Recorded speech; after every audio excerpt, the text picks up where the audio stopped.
आप सभी को जानकारी है कि भारत के गृह मंत्री श्री अमित शाह जी ने आज एक सर्वदलीय बैठक बुलाई। इसका मुख्य तौर पर जो एजेंडा था वो दिल्ली के अंदर जो कोविड-19 को लेकर के जो अव्यवस्थाएं हैं या जो भविष्य को लेकर के जो आंकड़े आ रहे हैं, जिसमें खास तौर से बेड्स को लेकर के सवाल उठ रहे हैं और दिल्ली के अंदर मरीज परेशान हैं,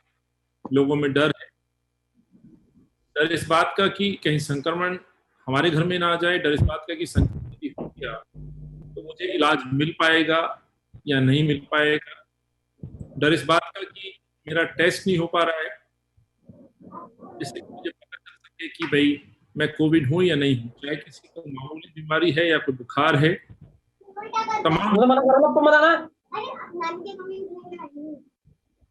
तमाम ऐसी जानकारी हैं जिनके आधार पर दिल्ली के अंदर एक ऐसा माहौल है। यही कारण है कि पिछले तकरीबन 84-85 दिनों से जिस तरह से सरकार के जो कार्य रहे हैं या रवैया रहा है, जिस तरह से उनकी जो तैयारियां थी, उन पे प्रश्न उठना लाजमी है कि जिस तरह के आंकड़े आज दिल्ली सरकार ने हेल्थ बुलेटिन के माध्यम से जनता के बीच में रखे, जिसके तहत तकरीबन 41,182 मरीज दिल्ली में अब तक हो चुके हैं। बताना चाहता हूं, तकरीबन सरकार ये मानने के लिए तैयार हुई है कि 1327 मौतें अब तक हो चुकी हैं। इसके विपरीत है, चाहे आपकी फील्ड रिपोर्ट हो या हमारे साथी कार्यकर्ता या जनता के फीडबैक की बात हो या स्वयं से दिल्ली के अंदर स्थापित भाजपा शासित कॉरपोरेशन के तीनों मेयरों की हम बात करें तो सच्चाई कुछ और बयां करती है कि दिल्ली के अंदर जो मौत के आंकड़े कहीं उसके परे। और ये बात हम लोग निरंतर दिल्ली के मुख्यमंत्री, दिल्ली के उपराज्यपाल महोदय को निरंतर अवगत कराते रहे हालातों से भी, और जो आपकी व्यवस्थाएं हैं, जो अरेंजमेंट्स हैं, उनकी नाकाफियों को लेकर के भी। लेकिन सरकार मानने के लिए तैयार नहीं थी, स्वीकार करने के लिए तैयार नहीं थी, और जिसके कारण हालात ऐसे बन गए कि दिल्ली के हाथ से मैं समझता हूं पूरी जो स्वास्थ्य सेवाएं हैं पूरी चरमरा गई हैं, और जिसके नतीजे इस रूप में कि भयंकर तरीके से ये संक्रमण कम्युनिटी में फैल चुका है, पूरी दिल्ली में फैल चुका है। इससे कोई अछूता नहीं है।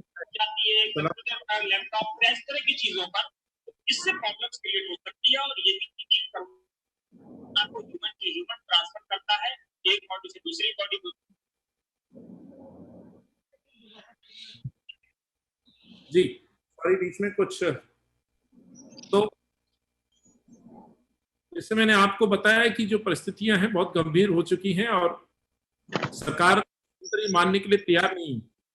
केजरीवाल जी से लगातार हम ये आग्रह करते रहे कि सच्चाई को जाने, हालांकि पिछले दिनों ने एक आश्वासन दिया कि केजरीवाल साहब स्वयं जमीन पर उतरेंगे, क्षेत्रों का दौरा करेंगे, तो लोगों में कुछ उम्मीद जगी थी और ये विश्वास कुछ जगा था कि शायद दिल्ली के मुख्यमंत्री, जिनको दिल्ली के लोगों ने विश्वास के साथ चुना है, वो आएंगे और हमारे दर्द को समझेंगे, कुछ ठोस नीति के तहत काम करेंगे, कुछ ठोस रणनीति के तहत यहाँ पर लोगों की मदद की जाएगी। लेकिन अफसोस सिर्फ एक बार फिर सिद्ध हो गया कि बयानों में ही केजरीवाल जी की तैयारियां दिखती हैं,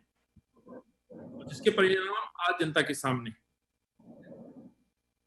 महामहिम लेफ्टिनेंट गवर्नर साहब के यहाँ बैठक, जब सर्वदलीय बैठक हुई थी, तब भी हमने कुछ चीजों को रखा था और महामहिम साहब ने इस बात को स्वीकार भी किया था। कुछ बातों पे उन्होंने संज्ञान लिया, कुछ बात हमारी मानी भी गई। इसमें खासतौर से डिस्प्ले तमाम हॉस्पिटल के बाहर बड़ी स्क्रीन के माध्यम से लोगों तक जानकारी देने की बात।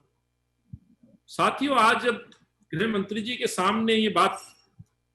पहुंची और उन्होंने जिस तरह से बैठक बुलाई है, तो उनसे भी हमने ये बात तो कहा कि देर आए चलो दुरुस्त आए। हालांकि समय बहुत बीत गया है, परिस्थितियां बिगड़ रही हैं, तो जिस तरह से जो देरी केजरीवाल जी की सरकार ने की, वही देरी मैं समझता हूँ भारत सरकार और गृह मंत्रालय ने भी की। अन्यथा ये बैठक जो आज सर्वदलीय बैठक हुई है, ये बैठक तकरीबन 84 दिन पहले हो जानी चाहिए थी, जब ये लॉकडाउन की शुरुआत देश में हुई। लेकिन अफसोस सरकार ने इस बीमारी को इतनी गंभीरता से नहीं लिया और इसकी गंभीरता को लगातार कांग्रेस का नेतृत्व आदरणीय राहुल जी, सिर्फ नेतृत्व चाहे सोनिया जी ही या कांग्रेस का हर कार्यकर्ता इस अलग अलग राज्यों के साथ साथ दिल्ली में भी अवगत कराते रहे कि परेशानियां बढ़ेंगी, आपको तैयारियां करनी चाहिए। लेकिन ये सरकार शायद इसकी गंभीरता को नहीं समझ पाई, जिसके परिणाम आज जनता के सामने। जैसे मैंने कहा, डर की बात, तो आज की जो बैठक है, सर्वदलीय बैठक में हमने कुछ सवाल और कुछ सजेशंस भी दिए। जैसे कि पार्टी की हमेशा से ये सोच रही है कि बड़े सकारात्मक रूप में हम देश के लोगों की मदद करें, इस आवाम की सुरक्षा करें।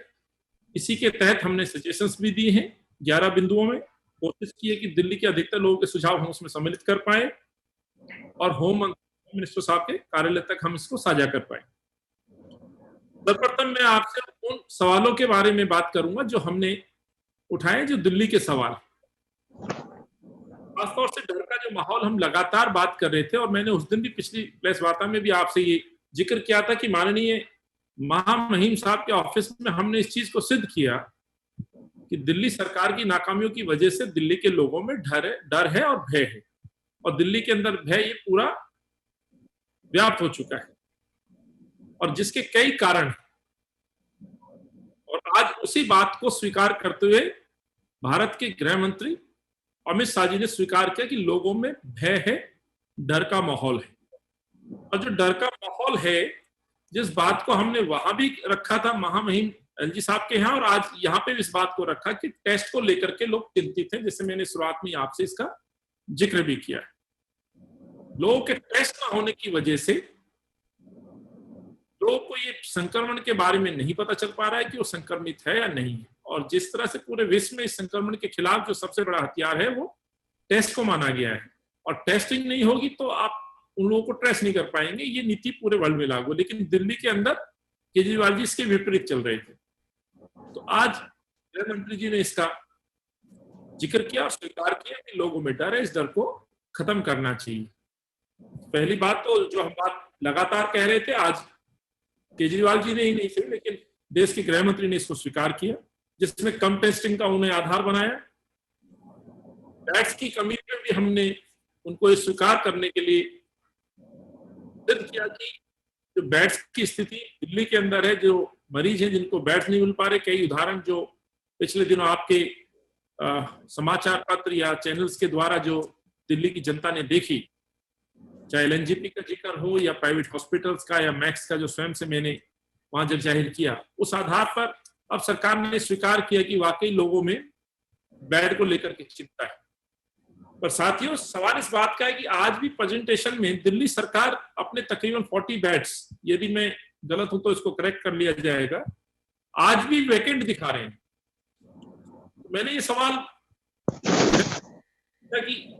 यदि ये बेड्स खाली है तो दिल्ली के लोग आखिर बेड्स की कमी से मर क्यों रहे हैं, इंतजार क्यों हो रहा है 4-4, 5-5 घंटे का? तो ये प्रश्न लाजमी था। इन सवालों के साथ साथ हमने ये भी पूछा, दिल्ली के अंदर यदि इतनी मौतें हुई हैं, कितने मरीज हुए हैं, तो कहीं ना कहीं लोगों के डर है, खौफ है, उसके लिए जिम्मेवार कौन